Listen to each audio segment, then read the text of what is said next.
sentaron a comer y a beber. Comer y beber es idolatría. Amén. Hermanos, por favor, ¿estáis entendiendo esto? Amén. Del pecado que está hablando es el pecado del becerro. Pero Pablo no habla del becerro. Habla de comer y de beber. ¿Por qué? Porque sabe Pablo que la iglesia no va a hacer un becerro, pero se va a sentar a celebrar una Navidad. Se va a sentar a celebrar un San Valentín. Se sentaron a comer y a beber y se levantaron a jugar. Comer y beber en ese contexto es idolatría. Es idolatría. Amén. Es idolatría. Gloria tenga el nombre de Dios. Amén. Por eso hay gente que dice en estos días, no, pero yo no hago nada, yo tomo los turrones y como esto y estoy con mi familia, pero yo no adoro ningún becerro. Pablo dice sí. Pablo dice que eso es idolatría. Pablo dice que eso es idolatría. No está diciendo que te estás postrando ante ningún Dios. Está diciendo que comes, bebes y juegas. Porque el enemigo nunca seducirá a Sara con cosas malas. Amén. Lo seducirá con fiestas con sus amigas. La seducirá con regalos el día 6 de enero. La seducirá con Papá Noel. Comer, beber y jugar. El enemigo no vendrá a decirte, sube al Everest y adórame. No, dirá, no te preocupes, disfruta. Disfruta que disfrutando me sirves. En el disfrute ya me sirves.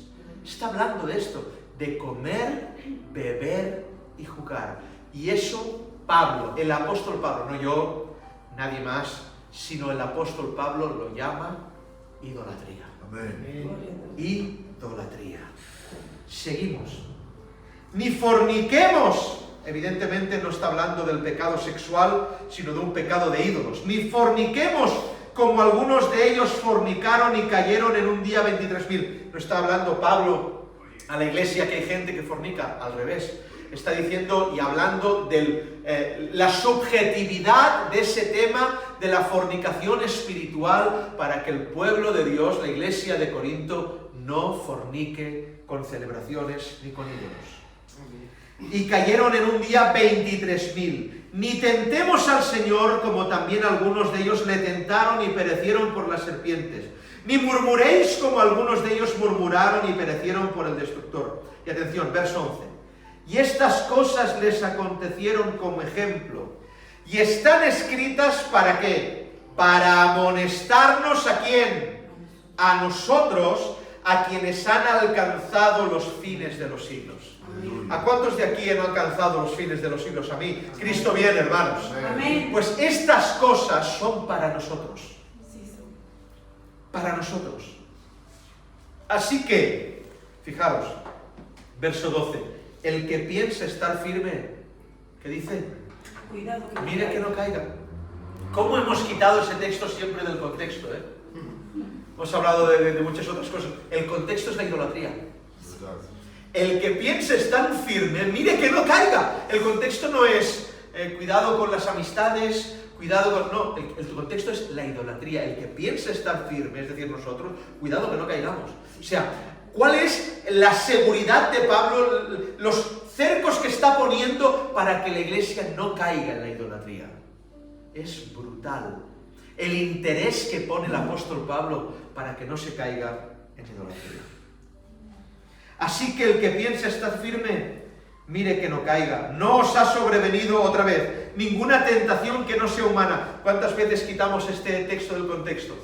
Con tentaciones de mujeres, tentaciones de los ojos, tentaciones de aquí, No. Está hablando de la idolatría. Está hablando de la idolatría. ¿Cuánto interés tiene Pablo que la iglesia aprenda lo que es idolatría? Pero fiel es Dios que no os dejará ser tentados más de lo que podáis resistir, sino que dará juntamente con la tentación la salida para que podáis soportar. Y ahora el 14 es definitivo.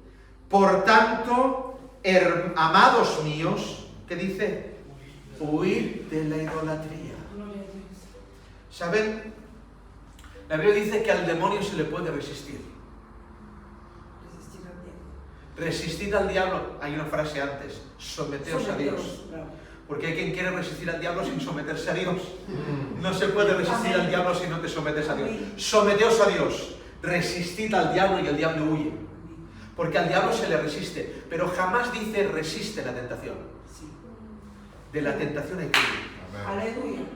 Al diablo lo puedes resistir, pero la tentación tienes que huir. Pues el mismo verbo pone para la idolatría. No la resistas, huye. Porque es peligrosa. Es muy, pero que muy peligrosa. Ese es el contexto en el que habla Pablo. Huid, no lo toquéis. No toquéis lo santo. No toquéis lo inmundo, perdón. No toquéis eso. Huid de eso. No os hagáis partícipes. Y ahora sigue, y fijaros. Como a sensatos os hablo, juzgad vosotros mismos lo que digo. La copa de bendición que bendecimos no es la comunión de la sangre de Cristo. Primera de Corintios, acordaros, contexto, habla del día de la cena del Señor. Toda la carta habla del día de la cena del Señor. Habla del día 14 de Nisan, habla toda la carta. Por eso ahora dice, como a sensatos os hablo, la copa de bendición que bendecimos no es la comunión de la sangre de Cristo. El pan que partimos no es la comunión del cuerpo de Cristo. Dice, siendo uno solo el pan, nosotros con ser muchos un solo cuerpo, pues todos participamos de aquel mismo pan. ¿Saben qué está diciendo? La comida tiene un motivo de participación. No es el cuerpo, no es el pan que partimos, la comunión con el cuerpo, con las... ¿Entendéis lo que está diciendo? No es un trozo de pan, pero comemos todos. No todos comemos el mismo trozo de pan, ¿verdad? Es de un pan, un poco cada uno. Pues lo que está hablando es, no os hagáis partícipes. Porque si coméis, aunque no sea con ellos, si habéis comido ese pan, os estáis haciendo partícipes. Amén. ¿Estáis entendiendo lo que está diciendo? Amén. Es alucinante lo que dice el apóstol Pablo. Sigue diciendo, siendo uno solo el pan, nosotros con ser muchos somos un cuerpo, pues todos participamos de aquel mismo pan. Y ahora pone el ejemplo de Israel. Mirad Israel según la carne. Los que comen de los sacrificios no son partícipes del altar. ¿Entendéis a los levitas que comen de los sacrificios que hace el pueblo? Dice que son partícipes de lo demás adentro. Entended. Esto es el altar y los sacrificios están aquí, ¿vale? Y se come de aquí, pero detrás del altar estaba la gloria. ¿Saben qué está diciendo? Diciendo, los que comen de allí, aunque no hayan entrado aquí, se hacen partícipes de aquí. Está hablando de la idolatría. Quizás no estés celebrando esto, no estás poniendo un árbol, pero ¿qué pasa?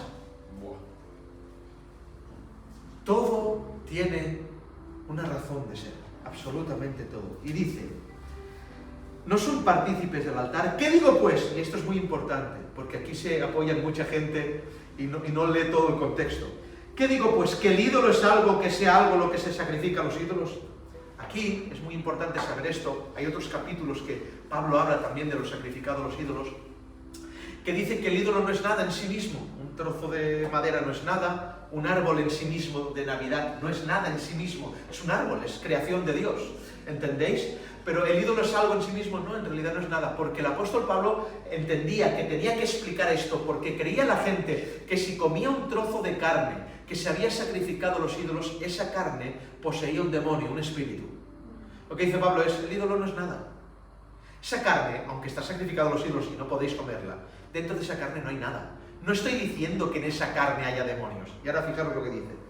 Antes digo, ¿qué digo pues? Que el ídolo es algo, verso 19, o que sea algo lo que se sacrifica a los ídolos.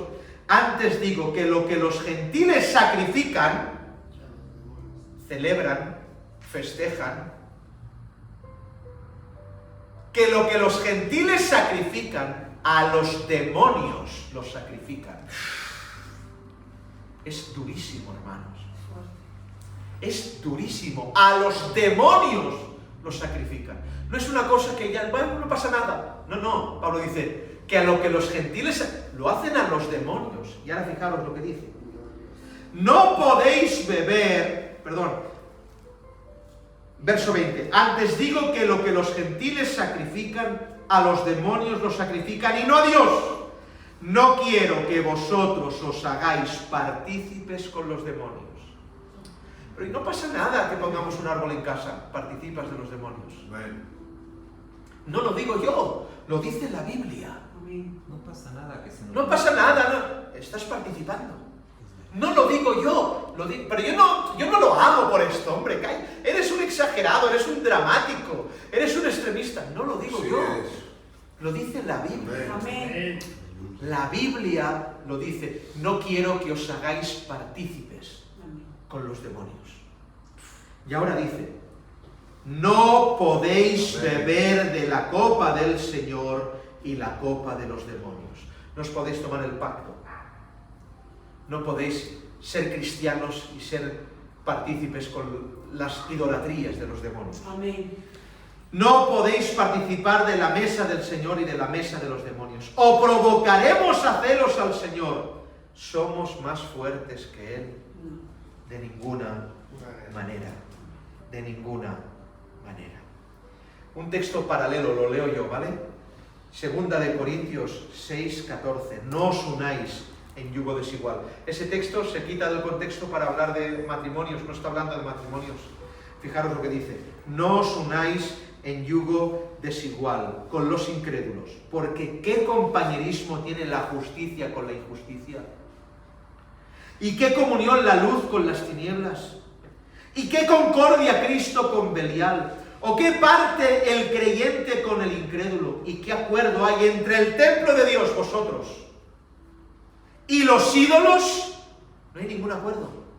Así es. En iglesias ponen el árbol y ¿cómo se llama Warner?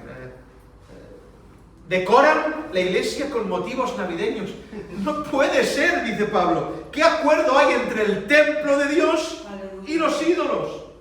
Porque vosotros sois templo del Dios viviente. Amén. Como dijo Dios, habitaré y andaré entre ellos, y seré su Dios y ellos serán mi pueblo. Por lo cual, sentencia, salid de en medio de ellos. Gloria a tu nombre, Señor. Salid de en medio de ellos y yo os recibiré, dice el Señor. Aleluya. Si no salís de en medio de ellos, Dios no os recibe. Amén.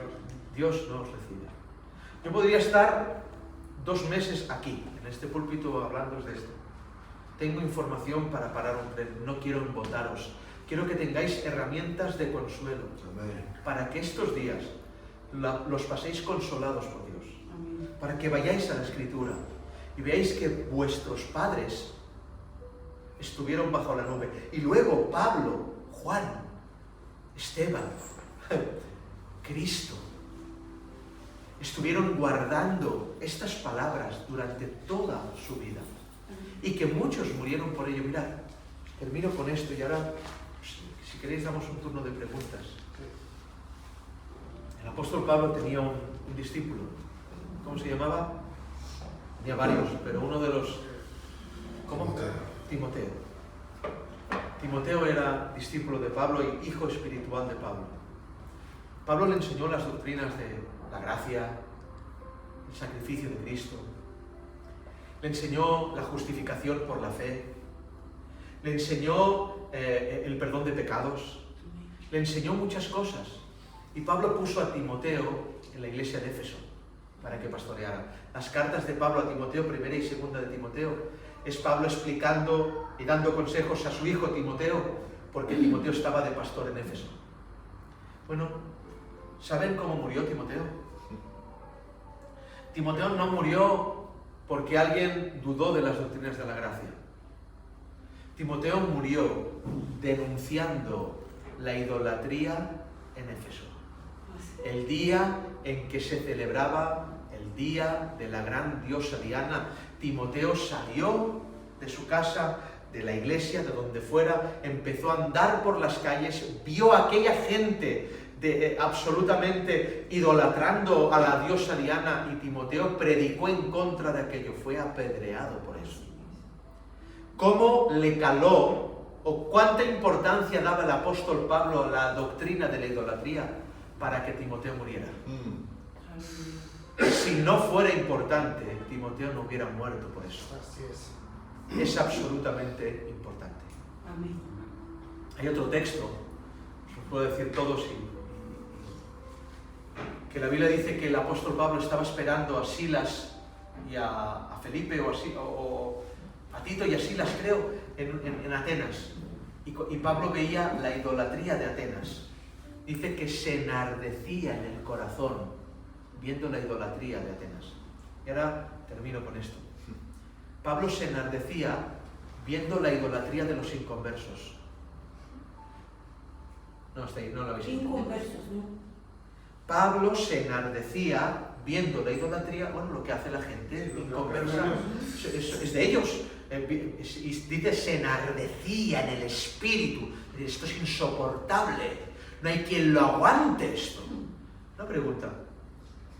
¿Qué pasaría si Pablo levantara la cabeza hoy Oh, y no viera a los inconversos idolatrando, sino a la iglesia? así Se es. moriría. La pregunta es, ¿estáis conmigo? ¿Estáis con la palabra del Señor de Aleluya. que se enardezca el espíritu Sí, sí. al ver la iglesia sumida Así es. verdad, Señor. en la idolatría? Y que, ¿por qué la Navidad es el peor pecado y es la peor fiesta? No es la peor fiesta porque sea lo que se hace, es la peor fiesta porque se pone el nombre de Jesús en ella. Así es. Así es, Señor. La Biblia dice, ninguna mentira procede de la verdad. Amén. Amén. Ninguna mentira procede de la verdad. Entonces, mi intención es que tengáis herramientas para ser consolados, para predicar en Brasil de esto, para hablar a hermanos y hermanas. Hay gente que aún no lo ha visto, pero tú has leído. ¿Has leído lo que hacía el apóstol Pablo con todo esto? ¿Has leído lo que dice Pablo? ¿Habéis leído? ¿Has leído que lo del antiguo sigue vigente ahora?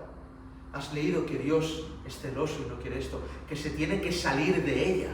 Salid de ella, pueblo mío. ¿Has leído todo esto? Entonces, esas herramientas no solamente pueden hacer bien a alguien, sino que os pueden consolar a vosotros también. Así es. ¿Por qué? Porque vendrán días difíciles, ¿eh? Este año va a ser difícil. Os quedaréis así con cara de tontos. Así. Y todos disfrutando y vosotros así en la casa. Y esto a veces duele. A veces duele. Vive el Señor. Nosotros tenemos ahora al niño y vemos a todos los niños ahora con juguetes. ¿Sabes lo que sería? Compraría el Corte Inglés entero. Porque escuchadme una cosa. A mí me encanta la Navidad. ¿A vosotros no? Sí. ¡A mí me encanta! ¡Es brutal! Pero ya no. Pero el Señor no me lo permite. Amén. Amén. Aleluya. Igual. Es verdad. Es idolatría. Sí es. Es pecado. Amén. Sí, Es Señor. pecado. Se enardece vuestro espíritu por todo esto. Quiera el Señor. Quiera el Señor que así sea. Amén. Que sea una enseñanza, no un rasgo del carácter de la iglesia del camino, sino que os cale dentro de tal forma Amén. que podáis enseñarlo y que os consuele. Vuestros hermanos sufrieron con vosotros. Amén. Los apóstoles sufrieron con vosotros estas cosas. La iglesia de Corintio sufrió con vosotros estas Amén. cosas. Gloria tenga su nombre. Aleluya. Vamos a dar gracias. Amén.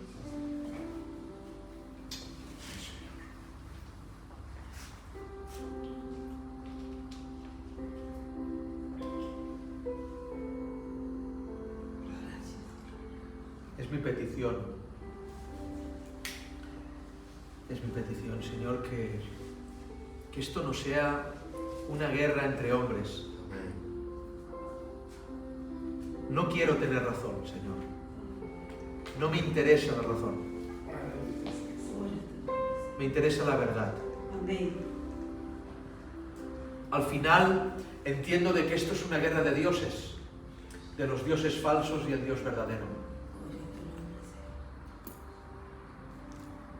Por eso es necesario hacer tantos kilómetros para venir a ver a estas gentes Gracias. y motivarles a que lean la palabra del Señor. Que se centren en la Escritura y que no subestimen el poder de la oscuridad estos días, peleas, disensiones, confusiones matrimoniales, muchas cosas pueden pasar estos días. Que se acuerden de que tú ya se los avisaste. Ruego que les consuele la palabra, que vayan detrás de ella, que puedan ir a este capítulo, decir, Señor, yo estoy aquí con la iglesia de Corintios y estoy con ellos y me siento identificado con esto porque me cuesta, pero tú me dices, huid de la idolatría. El que esté firme, mire que no caiga. Nos ha sobrevenido una tentación que no sea humana. Entendemos de que lo que tú permites, Señor, es porque tú tienes tanto la salida que nos la muestras en cada paso. Aleluya. Te ruego, Dios mío, que esto no se entienda como una vanidad, como algo que es especial, que somos distintos, que esto no se entienda como un rasgo de ser mejores que los demás, para nada somos mejores que los demás, sino que esto se entienda como la palabra de Dios y el despertar de la iglesia. Así es. Aleluya. En el nombre de Jesús, tu Hijo, gracias. Amén. ¿Sabéis cómo llamaban los puritanos a la Navidad? ¿Sabéis quién eran los puritanos? ¿No? Los puritanos eran la gente que por causa del catolicismo se tuvo que ir de Holanda, de Europa, a Estados Unidos a practicar el evangelio verdadero. Y allí se formó el primer movimiento puritano. De hecho, los mejores escritores antiguos son puritanos. ¿Sabéis cómo la llamaban a la Navidad? Las garras de la bestia. Los puritanos prohibían absolutamente, bajo riesgo de excomunión y separación del poblado, a que ningún feligrés celebrara Navidad en ningún aspecto. Estaba prohibido absolutamente. Y había una lucha constante porque llamaban a esta fiesta las garras. ¿Saben qué son las garras? Las garras es lo último que toca la bestia, aquello, y ahí te pilla por ahí, te agarra por ahí. Las garras de la bestia. Y así es. Y estos días veremos a un montón de cristianos sumidos en ese espíritu. Porque la Navidad es un espíritu. Yo digo una cosa siempre. Si alguien quiere saber lo que es la Navidad, es muy fácil. Que se niegue a ella. Así es. De repente, el 1 de diciembre ya hay ¡ay! La gente es más buena. De repente se quieren. El 23 todo el mundo, ¡ay, que te quiero! ¿Pero esto qué es? Y el día 8 de enero no quiere nadie saber esto qué es. Es verdad. Gloria a ¿Pero Dios. esto qué es? Gloria. ¿Qué es este espíritu que posee la tierra? Sí, sí. Así es. Es que os podía hablar de esto. Es que He estado en Vietnam. Vietnam están prohibidas las Biblias. Vietnam, Ho Chi Minh, Ho Chi Minh y Saigón son las capitales, ¿vale? Celebran Navidad. ¿Por qué no tiene nada que ver con la Biblia? Yo he estado en el aeropuerto de Doha, en Qatar, un 21 de diciembre, y en el aeropuerto de Doha hay un árbol de Navidad enorme, porque Doha o Qatar es un lugar donde se persigue a los cristianos, pero celebran Navidad. ¿Por qué? Porque no tiene nada que ver con el cristianismo. Porque tú eres. Aleluya. No tiene nada que ver. Ay, Es un espíritu que posee la tierra. Un espíritu. Existe el espíritu de la Navidad. Sí. Existe. Y hay que luchar contra él. Amén. Ayúdame, Señor. Pero lo peor de todo es que en estas fiestas no escuchas a nadie que hable de Cristo. A nadie. No. Ni siquiera mucha gente sabe que... Pero, y una de las excusas que dan los cristianos que saben, dicen, bueno, pero yo en Navidad aprovecho para hablar de Cristo. Claro. Digo, no es el momento. ¿Qué Cristo hablas? ¿De qué Cristo estás hablando? ¿De un Cristo que puede celebrar paganismo? ¿De un Cristo que puede celebrar idolatría? Ese no es el Cristo de la Biblia. Los musulmanes tampoco celebran esta fiesta. Hoy tengo... Aleluya. No celebran la fiesta y tienen un árbol en el aeropuerto. Los árabes. Sí, en Qatar. Yo tengo fotos. Un árbol y abajo regalos. Digo, pero esto es real. En Tailandia también se celebra Navidad, en Bangkok. Se celebra Navidad. Todo el mundo. Todo el mundo. Esperar más fuerte. Hitler celebraba la Navidad. Buah. un anticristiano de pro. ¿Por qué? Porque no tiene nada que ver. Yo tengo fotos de Hitler con Papá Noel. ¿Por qué? Porque no tiene nada que ver con Jesús. Claro. Ni con el cristianismo, ni con la palabra de Dios. No Amén. tiene nada que ver. Gloria. Lo celebra Obama, lo celebra Merkel, lo celebra todo el mundo, lo celebra Pedro Sánchez, el demonio este. ¿Por qué? Porque no tiene nada que ver con el Es cristianismo. verdad. No tiene nada que ver. La decoración que han hecho en los palacios, Todo. que estaba viendo el otro día la Así tele, es. impresionante. Así es. Todo. Las luces, te emociona, es bonito. Y después al sacarlas que el día 8 de diciembre hay una... Se dice, ¿sabéis que en la época que más suicidios hay en el mundo Es verdad. es del 15 de diciembre hasta el 8 de enero? Los espíritus. Es impresionante, es un espíritu. Sí. Gloria al Señor. Ayúdanos, Señor, por favor. Si tenéis alguna pregunta, aquí estoy. Aleluya.